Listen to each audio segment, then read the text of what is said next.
بسم اللہ الرحمن الرحیم۔ السلام علیکم۔ آج ہم سورہ توبہ کریں گے۔ سورہ توبہ قرآن مجید کی سورہ نمبر 9 ہے اور سورتوں کے دوسرے گروپ کی آخری سورہ ہے۔ یہ سورہ عذاب کی سورہ ہے۔ اس میں اللہ تعالیٰ نے اس عذاب کو بیان کیا ہے جو اللہ کے آخری پیغمبر صلی اللہ علیہ وسلم کے مخالفین پر، کفار پر اللہ کی طرف سے نازل ہوا۔ یہ سورہ اس گروپ میں سورہ انعام جو دعوت کی سورہ ہے، سورہ اعراف جو خبردار کرنے کی، انذار کی سورہ ہے، اور سورہ انفال جو کہ عذاب کی تیاری کی سورہ ہے، ان کی ترتیب وار آنے کے بعد اب یہ آخری سورہ ہے جس پر کہ اس گروپ کا اختتام ہوگا، اور اس میں اللہ تعالیٰ نے اس عذاب کو بیان کیا ہے کہ جس کے بارے میں قرآن نے انکار کرنے والوں کو، کفار کو بار بار خبردار کیا، پچھلی قوموں پر آنے والے عذاب کا بار بار حوالہ دے کر۔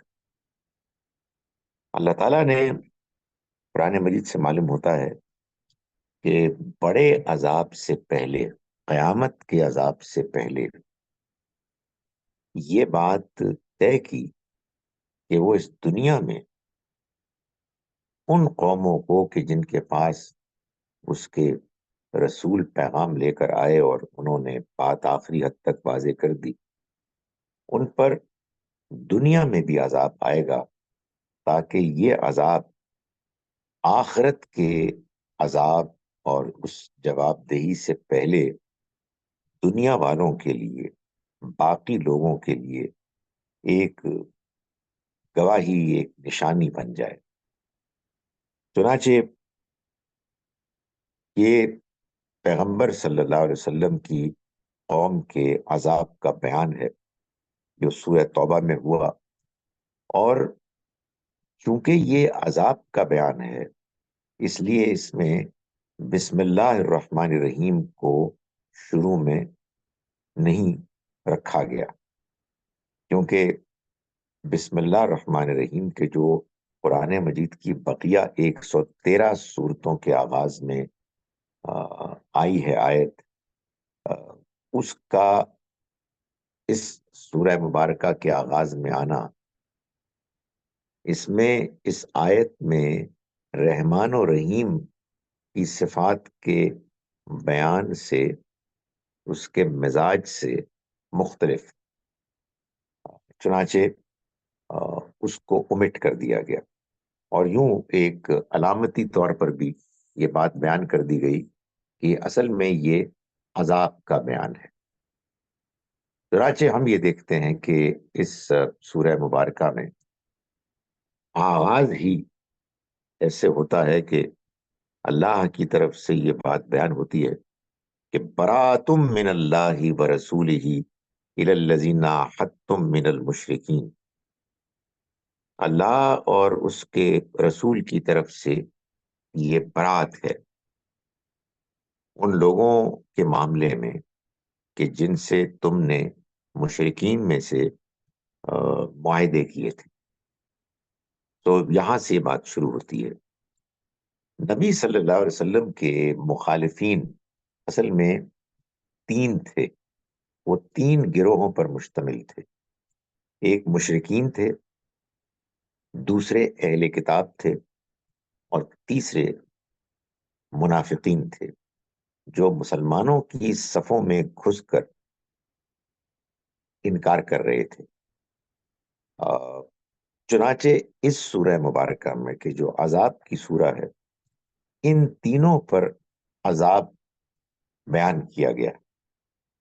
تینوں گروہوں کی نوعیت چونکہ مختلف تھی، اس لیے تینوں کے بارے میں اللہ تعالیٰ کی طرف سے بیان مختلف ہوا۔ مشرکین پر اللہ کا جو عذاب آیا وہ پہلی 28 آیات میں اس کے بارے میں بات بیان کی گئی، یعنی عذاب کو بھی بیان کیا گیا اور اس سے متعلق اور جو اہم امور ہیں وہ بھی زیر بحث آئے۔ اس کے بعد اہل کتاب پر جو عذاب ہے اس کا ذکر آیت نمبر 29 سے آیت نمبر 35 تک ہے، اس کا بیان بھی ہے اور اس سے کچھ متعلق باتیں بھی۔ اور پھر اس کے بعد پوری سورہ، یعنی آیت نمبر 38 سے لے کے آیت نمبر 129 تک وہ طویل بیان ہے منافقین پر عذاب کا، یعنی عذاب اور اس سے متعلق باتیں۔ یہ تفصیل اس لیے ہے کہ منافق ایک ایسے غیر واضح اور پیچیدہ کمپلیکس نوعیت کا گروہ تھا کہ جو مسلمانوں کی صف میں شامل تھا، اور کمزور لوگ بھی ان کے جیسے لگتے تھے، اور اللہ نے دونوں کو الگ الگ کرنا تھا، دونوں میں فرق کرنا تھا۔ اور یہ اسی صورت میں ہو سکتا تھا کہ وہ مختلف مراحل سے گزارے جائیں اور ان کو مواقع اپرچونٹیز پرووائڈ کی جائیں کہ وہ اپنے بارے میں اپنی ورتھ ثابت کریں کہ وہ صاحب ایمان ہیں یا وہ حقیقت میں کافر ہیں۔ ان کا بیان چنانچہ زیادہ تفصیلی بیان ہے۔ ہم پہلے مشرکین کے بارے میں اللہ تعالیٰ کے بیان کو لیتے ہیں، اور میں نے پہلی آیت پڑھ لی کہ اللہ تعالیٰ نے شروع ہی میں بیان کر دیا کہ یہ جو مشرکین کے ساتھ پہلے معاہدہ ہوا تھا صلح حدیبیہ میں، اور دوسرے بھی معاہدات ہوں گے، ان کے بارے میں یہ بتا دیا کہ اللہ اب بری ہے، یعنی اب اللہ اور اس کے رسول کی طرف سے اس معاہدے کی، ان معاہدات کی پابندی کرنا یہ اب ضروری نہیں رہا، اس کا خاتمہ ہو گیا ہے۔ انہوں نے اتنی ان کی خلاف ورزیاں کی ہیں کہ اس کے بعد اب کچھ نہیں ہو سکتا، یہ نہیں ہو سکتا کہ ان کو مزید موقع ملے۔ اس کو بیان کیا باقاعدہ کہ یہ عذاب ہے آیت نمبر 5 میں، چنانچہ یہ فرمایا کہ فَإِذَا انْسَلَخَ الْأَشْهُرُ الْحُرُمُ، پھر جب حرمت کے مہینے ختم ہو جائیں، یعنی یہ اعلان ہوا پہلے بھی 4 مہینے تک چلو پھرو اور پھر اس کے بعد تمہاری مہلت ختم ہو جائے گی۔ یہ تمام رسولوں کے معاملے میں ان کے جو انکار کرنے والے ہیں اللہ کی پالیسی رہی کہ ان کو موقع دیا گیا، ابھی بھی مان جاؤ۔ تو 4 مہینے کا الٹیمیٹم دیا پہلے، اور اس کے بعد جب حج ہوا تو حج کے موقع پر اس الٹیمیٹم کو دہرایا گیا، اور وہ حج کے جو 9 ہجری کو ہوا اس میں نبی صلی اللہ علیہ وسلم خود شریک نہیں ہوئے، بلکہ حج کے وفد کو امامت ابو بکر رضی اللہ عنہ نے کی۔ اس دوران میں یہ آیات نازل ہوئیں، تو نبی صلی اللہ علیہ وسلم نے علی رضی اللہ عنہ کو بھیجا کہ وہاں جا کر لوگوں کے سامنے اس کا اعلان کر دیا جائے۔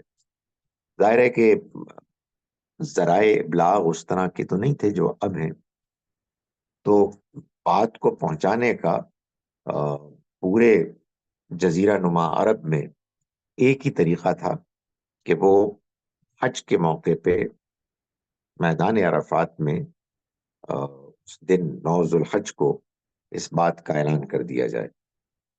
تو یہ اعلان کر دیا گیا، اور اس اعلان کے بارے میں آیت نمبر 3 میں یہ بتا بھی دیا گیا کہ وہ اذان من اللہ و رسولہ الی الناس یوم الحج الاکبر، اور اللہ اور اس کے رسول کی طرف سے بڑے حج یعنی اصل حج جو عمرہ ہے وہ چھوٹا حج ہوتا ہے، بڑے حج کے دن لوگوں میں اعلان کر دیا جائے کہ ان اللہ بری من المشرکین، کہ اللہ ان مشرکوں سے بری ہے، کوئی ان کی ذمہ داری نہیں، وہ رسول اور اس کے رسول بھی۔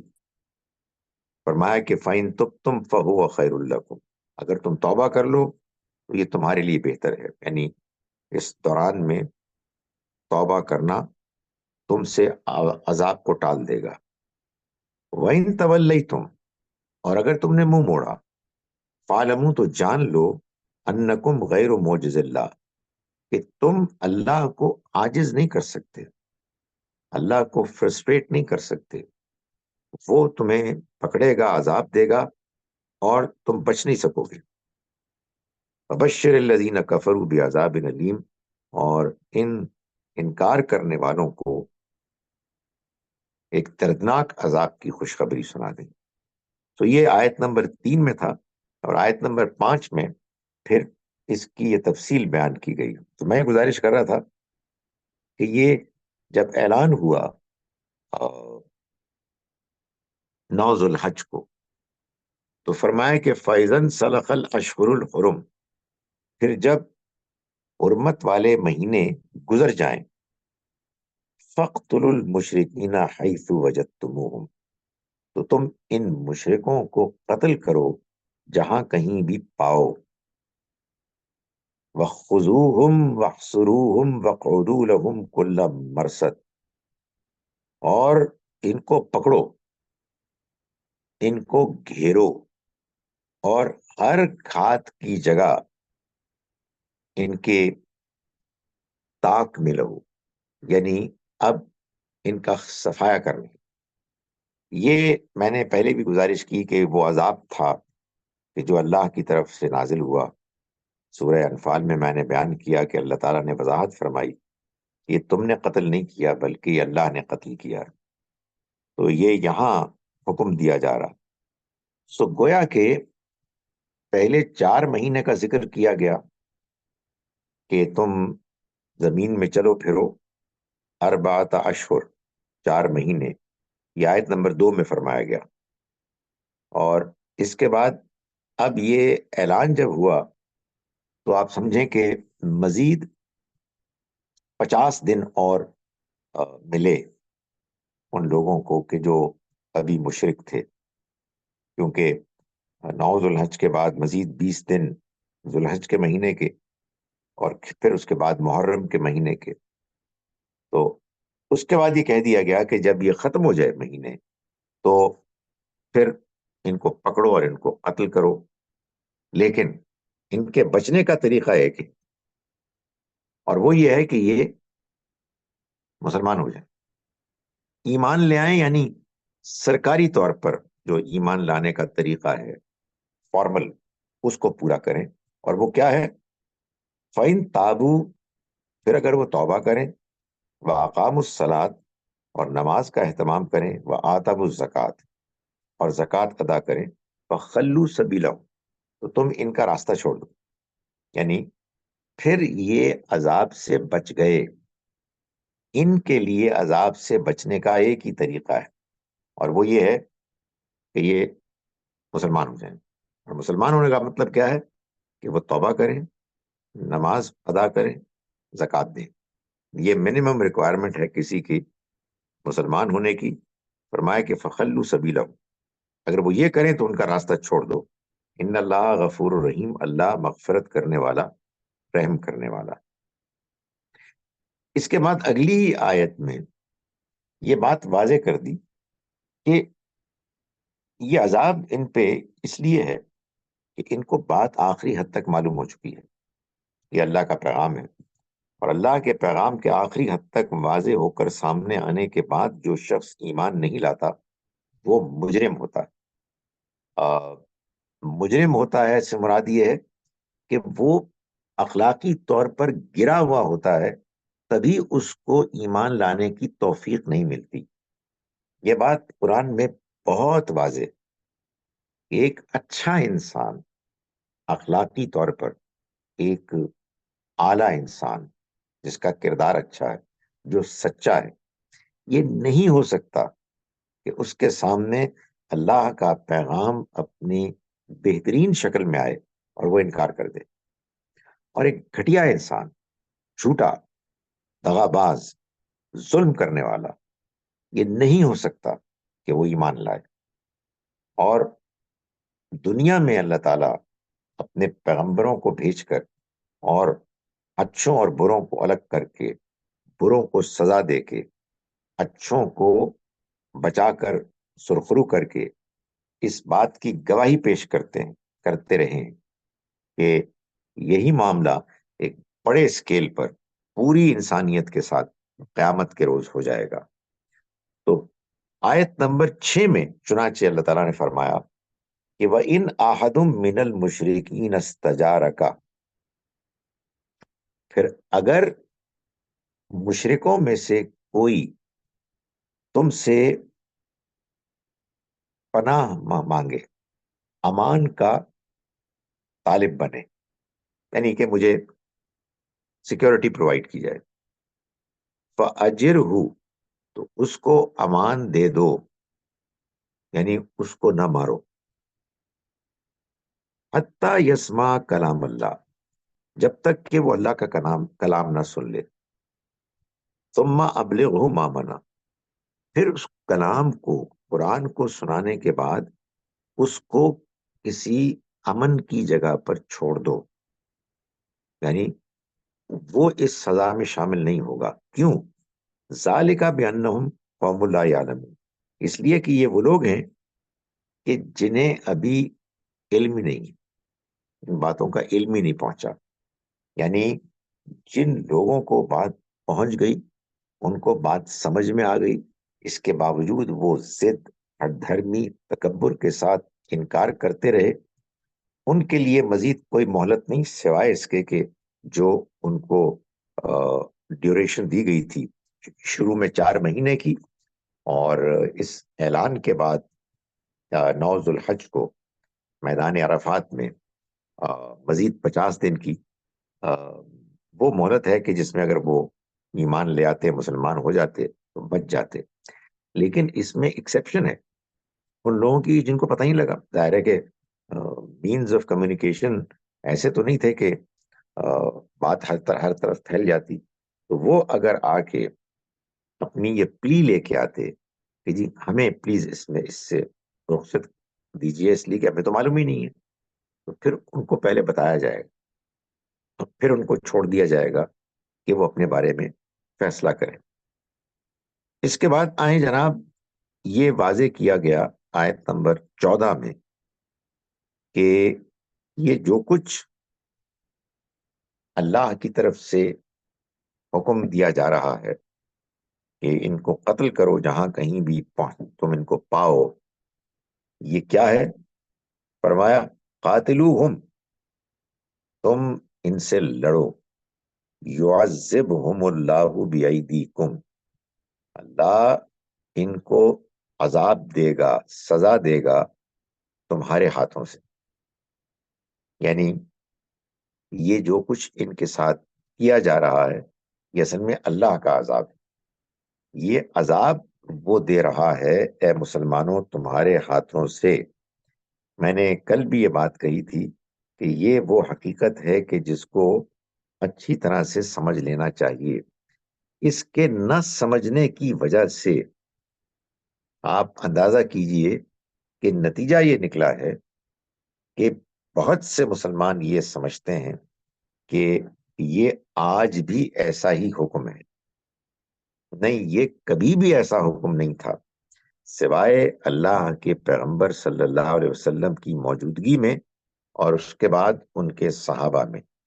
جب تک آپ کی موجودگی کی وجہ سے لوگوں کے پاس پیغام کے آخری حد تک کنونسنگ طریقے سے پہنچنے کا اہتمام ہوا، وہ لوگ کہ جنہوں نے اس کے باوجود اس کا انکار کر دیا، وہ اللہ کی اس پالیسی، اس فیصلے کی زد میں آ گئے جس کے مطابق ان پر اللہ کا عذاب آنا تھا۔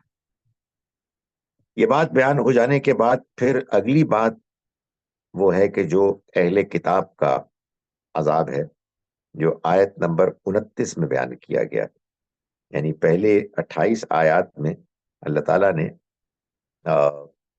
مشرکین کے عذاب کو بیان کیا ہے۔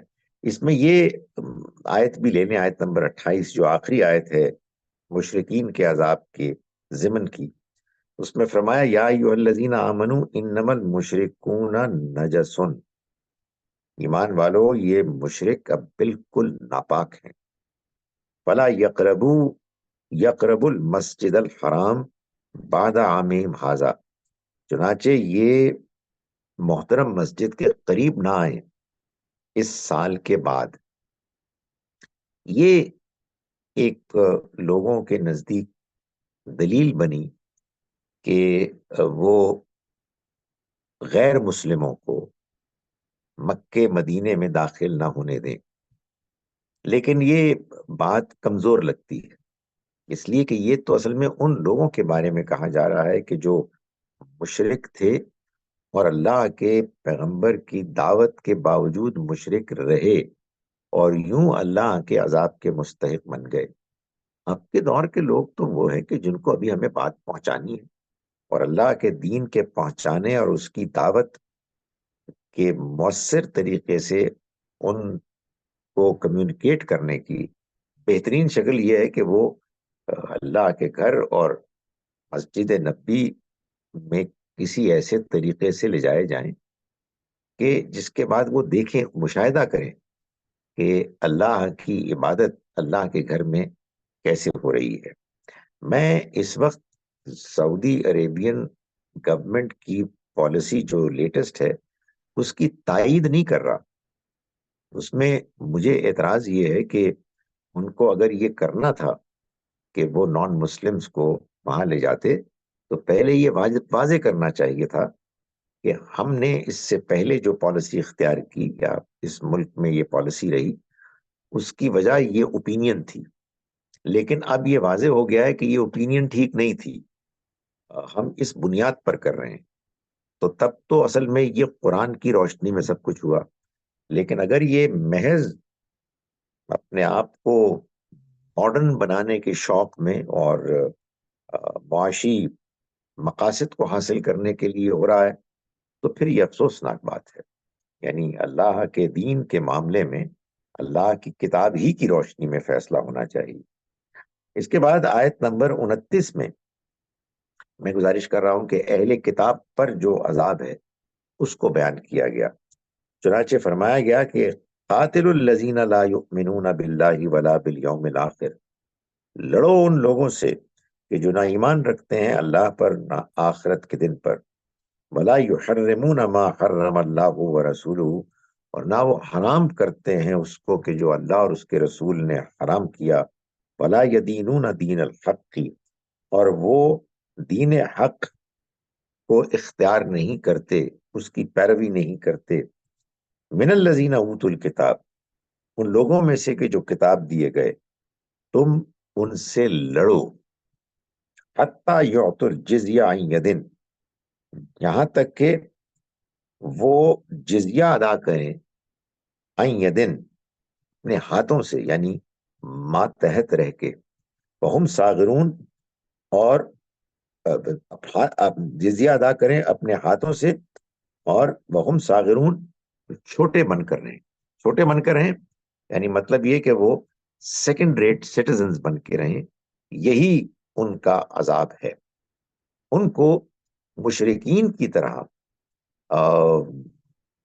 موت کا عذاب نہیں دیا گیا، بلکہ دنیا میں جیتے ہوئے ان کے بارے میں کہا گیا کہ ان کو یہ سزا ملے گی کہ یہ چھوٹے بن کر رہیں، ماتحت بن کر رہیں۔ اس کو بیان کرنے کے بعد اللہ تعالیٰ منافقین کے بارے میں اپنے فیصلے کا بیان کر رہے ہیں، جو پھر سورہ مبارکہ کے آخر تک چلتا ہے۔ یہ آغاز ہوا آیت نمبر 38 سے، 38 سے، جہاں اللہ تعالیٰ فرماتے ہیں کہ یا ایھا الذین آمنوا ما لکم اذا قیل لکم انفروا فی سبیل اللہ اثاقلتم الی الارض، ایمان والو تمہیں کیا ہو گیا ہے کہ جب تم سے یہ کہا جاتا ہے کہ تم نکلو اللہ کے راستے میں جہاد کے لیے، کیا ہو گیا ہے تم کو کہ اثاقلتم الی الارض، کہ تم زمین میں دھسے جاتے ہو، زمین میں پر ڈھہ پڑتے ہو۔ یہ بات یوں کیوں بیان کی گئی؟ یہ اس لیے بیان کی گئی کہ اللہ تعالیٰ نے یہ فیصلہ کیا کہ وہ اس بات کو طے کرنے کے لیے کہ کون صاحب ایمان ہے اور کون منافق ہے، ایک ایسا طریقہ اختیار کیا کہ اعلان کر دیا گیا کہ تبوک کے مقام پر مسلمانوں کو جانا ہے، اس لیے کہ رومنز کی طرف سے حملے کا خدشہ، اور مسلمان وہاں جائیں گے اور وہ ان کا مقابلہ کریں گے۔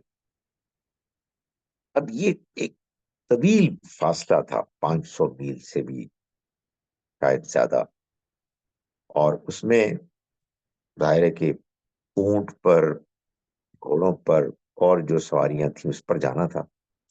سخت گرمی کا موسم تھا، اور ادھر یہ بھی صورتحال تھی کہ اس موسم میں جو مدینہ منورہ میں ایک بڑا سب سے زیادہ نمایاں ذریعہ معاش تھا، یعنی کھجوروں کی کاشت، تو ان کے ہارویسٹ کرنے کا وہ زمانہ تھا۔ ایک طرف تکلیف، مشکل، اور دوسری جانب معاشی طور پر ایک قربانی جو مسلمانوں کو کہا گیا کہ دی جائے، اصل میں یہ بن گئی ایک امتحان، کہ ظاہر ہے کہ اس امتحان میں وہی کامیاب ہو سکتا تھا کہ جس کے دل میں ایمان تھا، اور وہ لوگ کہ جو ایمان سے عاری تھے ان کے لیے یہ ایک ایسی مصیبت تھی کہ جس میں پڑھنا ممکن ہی نہیں تھا۔ تو یہاں سے بات شروع کی اور فرمایا کہ ارضیتم بالحیات الدنیا، کیا تم دنیا کی زندگی پر راضی ہو گئے ہو، من الآخرہ، آخرت کے مقابلے میں، وما متاع الحیات الدنیا فی الآخرۃ الا قلیل، تو آخرت کے مقابلے میں یہ دنیا کی زندگی تو نہایت ہی حقیر ہے، تمہیں کیا ہو گیا کہ تم نہیں نکل رہے؟ یہاں سے اللہ تعالیٰ نے بات کا آغاز کیا اور فرمایا آیت نمبر 39 میں، الا تنفروا، اگر تم نہیں اٹھو گے،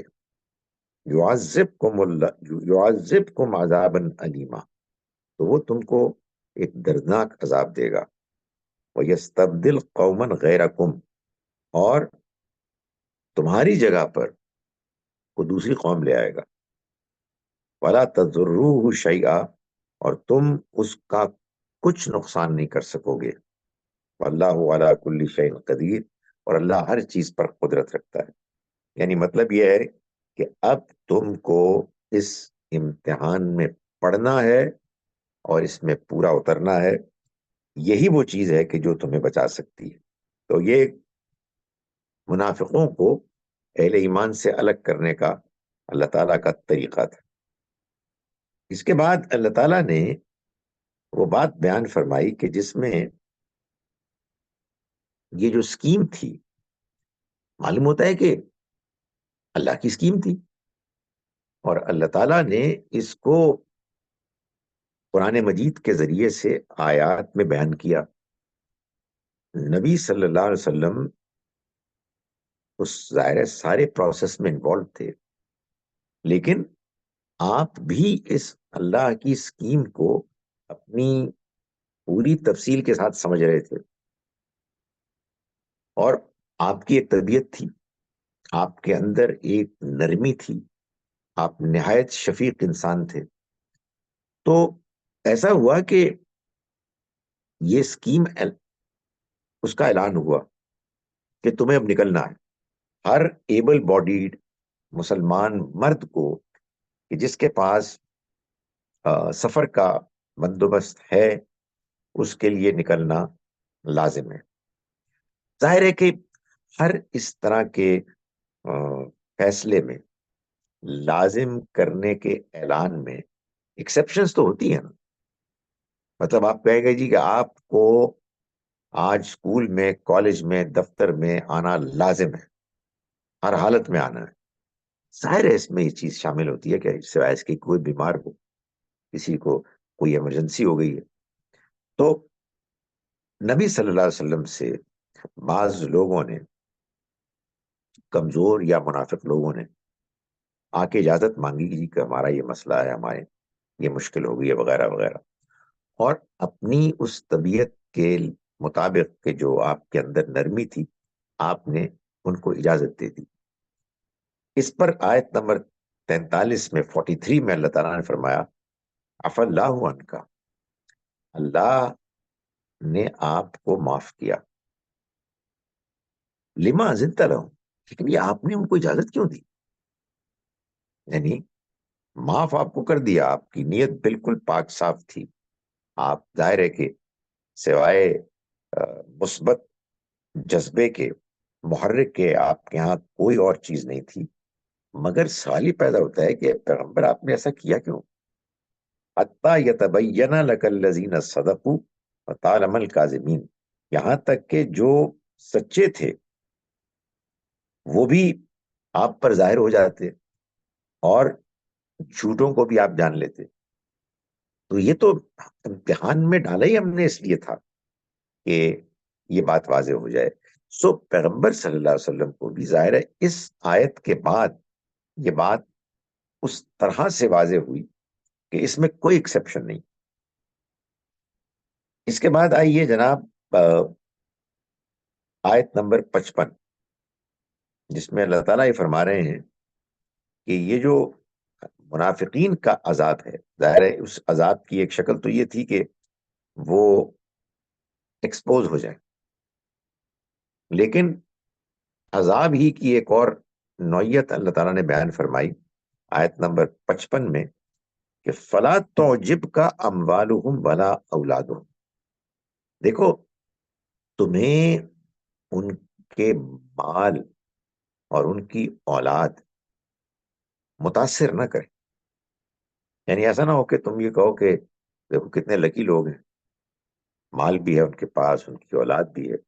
فرمائے انما یرید اللہ لیعذبہم بہا، اللہ تو بس ان کو، اللہ تعالیٰ تو بس یہ چاہتا ہے کہ ان کو عذاب دے ان کے ذریعے سے فی الحیات دنیا، دنیا کی زندگی میں. یعنی ان کی عذاب کی ایک شکل یہ تھی. اب ظاہر ہے اس کی نوعیت کیا ہے، وہ نوعیت تفصیل سے تو ہم نہیں جانتے، لیکن اتنا جانتے ہیں کہ دنیا میں مال اور اولاد یہ بڑی نعمت بھی ہے، لیکن اگر یہ الٹی پڑ جائے، یعنی نافرمان بدتمیز اولاد ہو اور مال ہو کہ جس کی وجہ سے انسان پریشانیوں میں، مشکلات میں، تکالیف میں مبتلا ہو جائے، تو یہ دنیا میں بھی عذاب بن جاتا ہے. تو فرمایا کہ یہ تو عذاب دے رہا ہے اللہ ان کو ان کے ذریعے سے دنیا کی زندگی میں.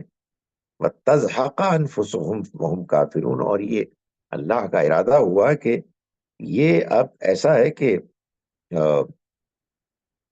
ان کی جانیں جائیں، وہ اس دنیا سے رخصت ہوں ایسے کہ وہ کافر ہوں.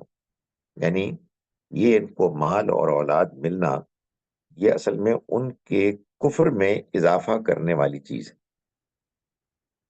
اور آگے چل کے یہ بھی بتایا کہ یہ جو منافق ہیں یہ اللہ سے نہیں ڈرتے، ان کا ڈر تو یہ ہے کہ کہیں یہ ایکسپوز نہ ہو جائیں. چنانچہ آیت نمبر 64 میں فرمایا، 64 میں، کہ یحذر المنافقون ان تنزل علیہم سورۃ تنبئہم بما فی قلوبہم، یہ منافق اس بات سے ڈرتے ہیں کہ کہیں کوئی ایسی صورت نہ نازل ہو جائے جو آگاہ کر دے ان کے دلوں کے حال سے. یعنی وہ چونکہ منافق تھے، ایمان نہیں رکھتے تھے، اس لیے انہیں تو معلوم تھا کہ وہ مسلمانوں کے درمیان میں ہیں، مسلمان ہونے سے فائدہ اٹھا رہے ہیں، کہ وہ محفوظ ہیں. لیکن بہرحال ان کے دل تو ایمان سے بالکل خالی ہے. لیکن یہ ان کو معلوم تھا کہ قرآن کے ذریعے سے پیغمبر صلی اللہ علیہ وسلم کو وہ باتیں معلوم ہو جاتی ہیں جو کسی عام آدمی کو معلوم نہیں ہو سکتی. یعنی یہ ایک عجیب بات ہے کہ اگرچہ کہ وہ منافق تھے لیکن وہ اس حقیقت کو جانتے تھے. یہی تو چیز ہے کہ جو اصل میں کفر ہے، کہ آپ کو یہ بات معلوم ہے کہ یہ سچائی ہے، یہ پیغام برحق ہے، لیکن آپ ماننے کے لیے تیار نہیں. آپ نے ضد کی ہوئی ہے، آپ تکبر میں مبتلا ہیں، یا آپ دنیا میں اس قدر زیادہ مشغول ہیں اس کی، آپ کے اندر اتنی دلچسپی ہے کہ آپ ماننے کی طرف مائل نہیں ہیں. اور جیسا کہ میں پہلے گزارش کر چکا، یہ سب کچھ ہوتا ہے اس لیے کہ انسان برا انسان ہوتا ہے، اخلاقی طور پر گرا ہوا انسان ہوتا ہے. اس کے بعد جناب آئیے آیت نمبر 67 اس کا بیان، کہ یہ جو منافق ہیں یہ کیا ہیں اور جو مومن ہیں وہ کیا ہیں. تو 67 میں 67 میں منافقین کا بیان ہے اور 71 میں مومنین کا بیان. اور یہ مومنین کا بیان جو ہے یہ اصل میں اس وجہ سے ہے تاکہ منافقین کی منافقت نمایاں ہو، یہ بات سامنے آ جائے کہ یہ منافق اصل میں مومنین کے مقابلے میں دیکھو تو صاف معلوم ہو جائے گا کہ یہ وہ کیٹیگری ہے کہ جو ایمان نہیں لائے اگرچہ کہ دعویٰ یہ کرتے ہیں کہ وہ مسلمان. تو فرمایا کہ المنافقون والمنافقات بعضهم من بعض، منافق مرد اور منافق عورتیں سب ایک ہی طرح کے، یعنی ان میں کوئی فرق نہیں. کیا کرتے ہیں یہ لوگ؟ یامرون بالمنکر وینہون عن المعروف، یہ منکر اور برائی کا حکم دیتے ہیں، اس کو پھیلاتے ہیں، اس کو پروموٹ کرتے ہیں. وینہون عن المعروف، اور معروف سے بھلائی کے کاموں سے روکتے ہیں. تو یہ وہی بات ہے کہ اخلاقی طور پر پست لوگ، ان کی ذات سے برائی پروموٹ ہوتی ہے اور اچھائی اور نیکی اس کو وہ روکتے ہیں. فرمایا کہ وَيَقْبِضُونَ أَيْدِيَهُمْ، اور انہوں نے اپنے ہاتھ بند کر رکھے، یعنی اللہ کی راہ میں خرچ کرنے سے محروم ہیں. ان کے اندر ہمت ہی نہیں ہوتی، حوصلہ ہی نہیں ہوتا کہ وہ اپنے مال کو خرچ کریں. نسوا اللہ، انہوں نے اللہ کو بھلا دیا. فنسیہم، تو اللہ نے بھی ان کو نظر انداز کر دیا، بھلا دیا. ان المنافقین هم الفاسقون، یہ منافق یہ نافرمان بدعہد، یعنی یہ ان کا کردار ہے. تو یہ ایمان جیسی قیمتی حقیقت جذبے سے کو ڈیزرو نہیں کرتے، اور ان کے اس رویے سے وہ اللہ کے ہاں مسترد لوگوں میں سے ہیں. اس کے برعکس اہل ایمان کو بیان کیا گیا آیت نمبر 71 میں، والمومنون والمومنات، اور مومن مرد اور مومن عورتیں بعضهم اولیاء بعض، یہ ایک دوسرے کے ساتھی رفیق ہیں. یامرون بالمعروف وینہون عن المنکر، یہ بھلائی کا حکم دیتے ہیں اور برائی سے روکتے ہیں. وَيُقِيمُونَ الصَّلَاةَ وَيُؤْتُونَ الزَّكَاةَ، اور وہ نماز کا اہتمام کرتے ہیں، زکوٰۃ ادا کرتے ہیں. وَيُطِيعُونَ اللَّهَ وَرَسُولَهُ، اور اللہ اور اس کے رسول کی وہ اطاعت کرتے ہیں. أُولَٰئِكَ سَيَرْحَمُهُمُ اللَّهُ، یہ وہ لوگ ہیں کہ اللہ جنہیں اپنی رحمت سے نوازے گا. ان اللہ عزیز الحکیم، بے شک اللہ غالب ہے، حکمت والا. اس کے بعد آئیے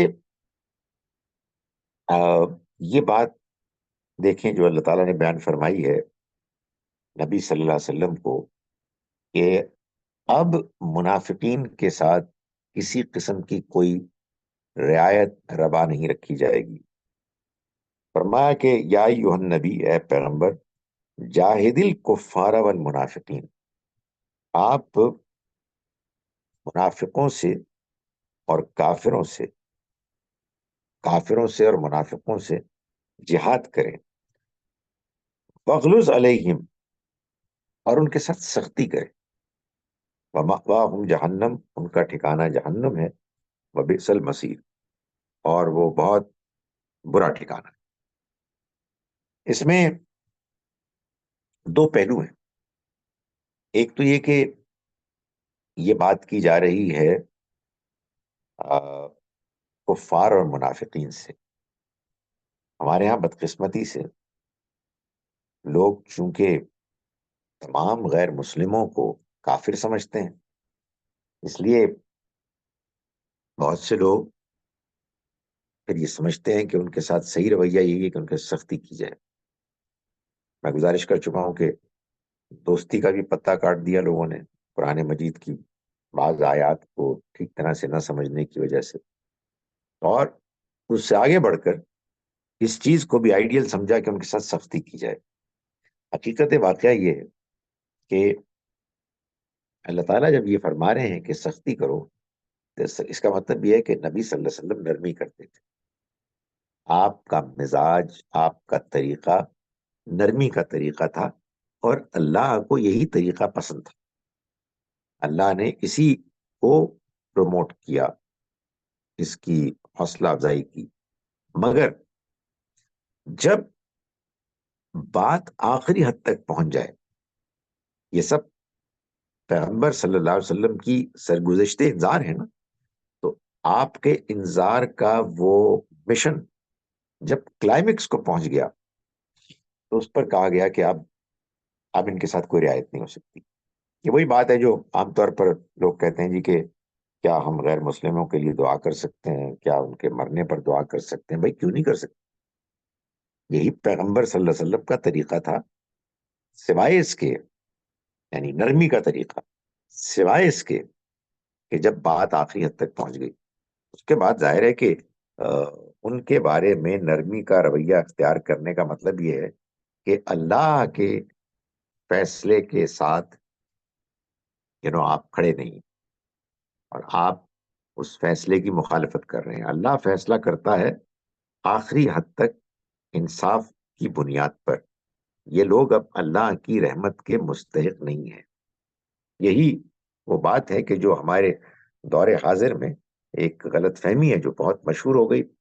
جب کوئی چیز مشہور ہو جائے تو لوگ اس سے متاثر ہوتے ہیں، اور آپ بس سمجھانے کی کوشش ہی کر سکتے ہیں کہ بھائی ہر آدمی ہمدردی کا مستحق ہے، جو غلط کام کر رہا ہے وہ بھی ہمدردی کا مستحق ہے، اس لیے کہ ابھی اس کے یہاں اصلاح کی گنجائش ہے، وہ ٹھیک ہو سکتا ہے.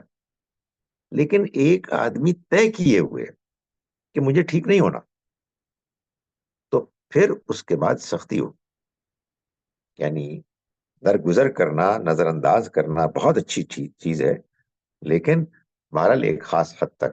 اور یہ فیصلہ تو اللہ تعالیٰ ہی کر سکتے ہیں، یا دنیا میں انسان کا رویہ بہت زیادہ نمایاں ہو جائے اس وقت شاید اسی درجے میں یہ جو سختی ہے یہ ہونی چاہیے، اس لیے کہ اس کے بغیر تو پھر کبھی بھی لوگوں کی برائی کرنے کے معاملے میں حوصلہ شکنی نہیں ہوگی.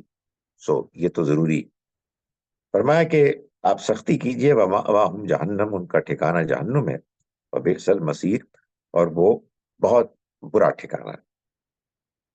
اس کے بعد آئیے آگے،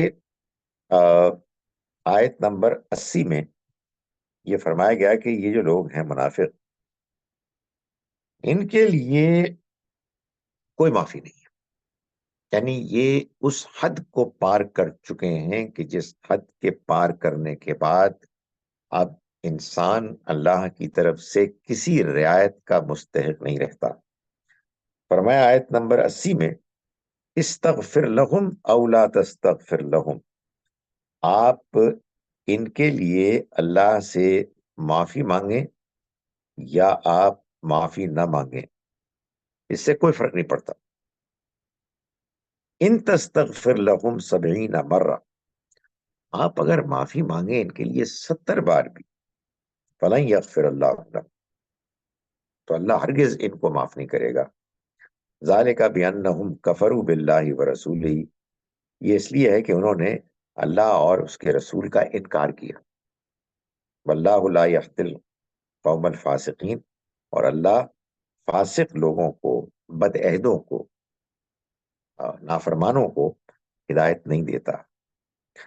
یہ منافق جو تھے یہ کلمہ گو تھے، یہ بظاہر مسلمان تھے، اور اللہ تعالیٰ نے فرمایا کہ انہوں نے کفر کیا، انکار کیا اللہ اور اس کے رسول کا۔ تو اس سے معلوم ہوتا ہے کہ یہ جو کفر ہے یہ بعض اوقات بعض نام نہاد مسلمان بھی کرتے ہیں۔ ان کے بارے میں سختی کا رویہ اختیار کرنے کی جو ایکسٹینٹ ہے وہ یہاں تک ہے کہ فرمایا کہ آیت نمبر 84 میں، وَلَا تُصَلِّ عَلَىٰ أَحَدٍ مِّنْهُمْ مَاتَ، اور آپ ان میں سے کسی پر بھی جو مرے کبھی جنازے کی نماز نہ پڑھیے گا، یعنی ان کے بارے میں اتنی سختی ہونی چاہیے۔ یہ اگرچہ کہ بظاہر مسلمان ہیں لیکن جب یہ مریں ان کے لیے نماز نہ پڑھیں، ان کے لیے آپ یعنی پیغمبر صلی اللہ علیہ وسلم خاص طور پر یہ نہ کریں، اس لیے کہ ظاہر ہے کہ اللہ آپ کی دعا کی رسپیکٹ کرتا ہے، تو آپ نے نہیں کرنا ایسا۔ آیت نمبر 84 میں 84 میں اللہ تعالیٰ فرماتے ہیں کہ وَلَا تُصَلِّ عَلَىٰ أَحَدٍ مِّنْهُمْ مَاتَ أَبَدًا وَلَا تَقُمْ عَلَىٰ قَبْرِهِ، نہ آپ ان میں سے کسی کے لیے نماز پڑھیں، یعنی اور فرمایا کہ نہ ان کی قبر پر کھڑے ہوں، یعنی دعا کے لیے۔ انہم کفروا باللہ ورسولہ، یہ وہ لوگ ہیں کہ جنہوں نے انکار کیا اللہ اور اس کے رسول کا، فماتوا وہم فاسقون، اور یہ مرے اس حال میں کہ یہ فاسق تھے۔ یہ بات ان کی سزا کے طور پر بیان کرنے کے بعد آگے یہ فرمایا آیت نمبر 100 اور 101 میں کہ یہ جو معاف کیجیے گا، 100، یہ جو اہل ایمان ہے ان منافقین کے برعکس، ان کا کیا معاملہ ہے، یہ کیسے ان سے بالکل مختلف ہے؟ فرمایا والسابقون الاولون من المہاجرین والانصار، وہ لوگ کہ جو سبقت لینے والے ہیں، سب سے پہلے، سب سے آگے رہنے والے، یعنی نیکی میں، ایمان میں، اللہ کے دین پر قائم رہنے میں، من المہاجرین والانصار، اور یہ سبقت لینے والے مہاجرین میں سے بھی ہیں، انصار میں سے بھی ہیں، والذین اتبعوہم بإحسان، اور وہ لوگ بھی کہ جنہوں نے ان کی پیروی کی اچھے طریقے سے، یعنی شروع میں تو ایمان نہیں لائے مگر بعد میں ایمان لائے۔ فرمایا ان کے بارے میں رضی اللہ عنہم ورضوا عنہ، اللہ ان سے راضی ہو گیا اور وہ بھی اس سے راضی ہو گئے، یعنی اللہ ان کی پرفارمنس پر ان سے راضی ہو گیا اور وہ بھی اللہ کی مہربانی، اس کے نوازنے اس کے انعامات کے فیصلوں سے راضی ہو گئے. وَأَعَدَّ لَهُمْ جَنَّاتٍ تَجْرِي تَحْتَهَا الْأَنْهَارُ، اور اس نے تیار کر رکھے ہیں ان کے لیے باغات جن کے نیچے نہریں بہتی ہوں گی. خالدین فیہا ابدا، وہ رہیں گے ان میں ہمیشہ کے لیے. ذالک الفوز العظیم، اور یہ بڑی کامیابی. فرمایا کہ اس کے برعکس وَمِمَّنْ حَوْلَكُمْ مِنَ الْأَعْرَابِ، ان میں سے کہ جو تمہارے گرد و پیش میں ہیں بدو منافقون، وہ منافق ہیں، یعنی شہر کے اندر بھی ہیں اور گرد و پیش میں بھی ہیں. وَمِنْ أَهْلِ الْمَدِينَةِ، اور مدینے والوں میں بھی، دونوں جگہ منافق موجود ہیں. مَرَضُوا عَلَى النِّفَاقِ، وہ نفاق میں، منافقت میں بہت گہرے ہو گئے ہیں، منج گئے ہیں. لا تعلمهم، تم نہیں ان کو جانتے. نحن نعلمهم، ہم جانتے ہیں. اللہ نے ان کو، مسلمانوں کے اندر وہ موجود تھے، ایسے نمایاں نہیں کیا کہ یہ معلوم ہو کہ فلاں شخص منافق ہے. فرمایا کہ ہم جانتے ہیں ان کو. سنعذبهم مرتين ثم يردون الى عذاب عظیم، ہم ان کو عذاب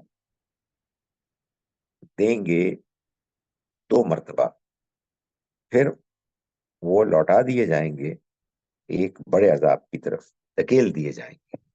یعنی مطلب یہ ہے کہ اس دنیا میں ان کو موقع ملے گا، جیسا کہ ہم دیکھ آئے ہیں فرعون اس کے ساتھیوں کے معاملے میں بھی. ایسا نہیں ہوتا کہ کسی نے فیصلہ کیا جی کہ میں تو ایمان نہیں لا رہا. یعنی یہ اتنی آسان بات نہیں ہے، بلکہ اصل میں کیا ہوتا ہے کہ اللہ تعالیٰ آخری حد تک اہتمام کر دیتے ہیں اس کا کہ لوگ ایمان لائیں اور ان کے لیے حقیقت کھل جائے. جب وہ بالکل ضد میں مبتلا ہو جاتے ہیں، پھر ان کے اوپر اللہ کی پکڑ آتی ہے. تو 2 مرتبہ وہ عذاب میں مبتلا ہوں گے، اس کے بعد بڑے عذاب سے دوچار ہوں گے. آیت نمبر 108 میں اللہ تعالیٰ نے اس مسجد کا ذکر کیا کہ جو مسجد زرار تھی، یعنی جس کو ان منافقین نے اس لیے بنایا تھا تاکہ وہاں لوگ سازش کرنے والے آئیں اور ان کے لیے ایک پناہ گاہ ہو، اور بہانہ یہ ہو کہ بھئی یہ مسجد ہے، اللہ کا گھر ہے. فرمایا لا تقم فیہ ابدا، اے پیغمبر آپ اس مسجد میں کبھی کھڑے نہ ہو. لمسجد اسسا علی التقوی، وہ مسجد جس کی بنیاد تقوی پر رہی، من اول یومن، پہلے دن سے، احق ان تقوم فیہ، وہ زیادہ حقدار ہے کہ آپ اس میں کھڑے ہوں، یعنی اس پہ نماز پڑھیں. مسجد قباء فیہ رجال یحبون ان یطہروا، اس میں ایسے لوگ ہیں جو چاہتے ہیں، ان کو پسند ہے کہ وہ پاک ہوں، توبہ استغفار کرتے ہیں، اللہ سے معافی مانگتے ہیں، پاکیزہ رہتے ہیں. واللہ یحب المطہرین، اللہ پاک رہنے والوں کو پسند کرتا ہے. اس کے بعد آئیں جناب آیت نمبر 111 میں.